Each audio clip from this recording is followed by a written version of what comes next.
видите, аз съм Бей Геймплей, тук с мен е... Маяка 99. Маяка 99. И днес правим рекламка на билтински ларповете му. Така, нека започваме. На този ларп, който в момента се намираме е Warpaint. Това е Warpaint.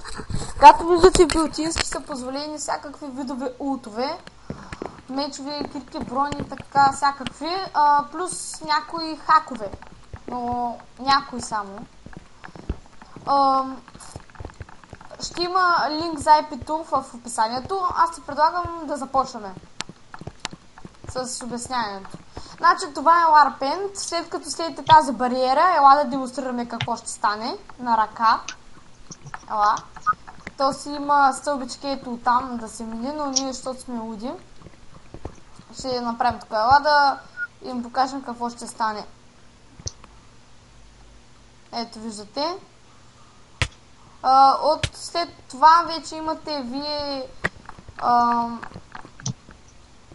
PvP след тази бариера. Вижте Коста 04, той е главен админ и пише на такова YouTube. Да, сега да покажем Warp SMS. Не Warp, Warp Hotel. Има един Warp Hotel. Той е на Коста 04. Ето го.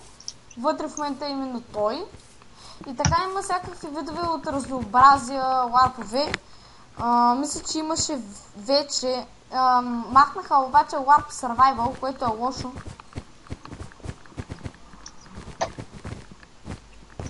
Не са го махнали, но нещо се бъгна. Има рез. Това е на Коста 04 хотела.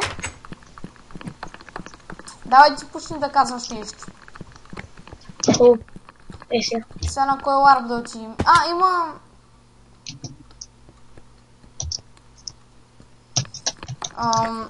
ларп на Time PvP, дето може да се биете с приятели или с врагове или всякакви такива. Ето, това има и мини джъмпчета, има Warp Jump 2, например. Той е щупен. Добре, Warp Jump просто. Warp Jump 5. Напиши Warp Jump 5. Да, ето го, това е най-лесният джъмп. Да, това е най-лесният джъмп. Ние преди сме били босове в този сървър, обаче когато го резнаха, ранкът ни се махна. И заваля, естествено. Да. Така, хора, ще има IP за описанието в този клип. Ако ви е харесало или искате да играете, аз ще оставя, пак казвам, такова... Ще оставя линк за IP-то в описанието. Ние в момента просто си играем в него. Ако ви искате, просто влезте и бай!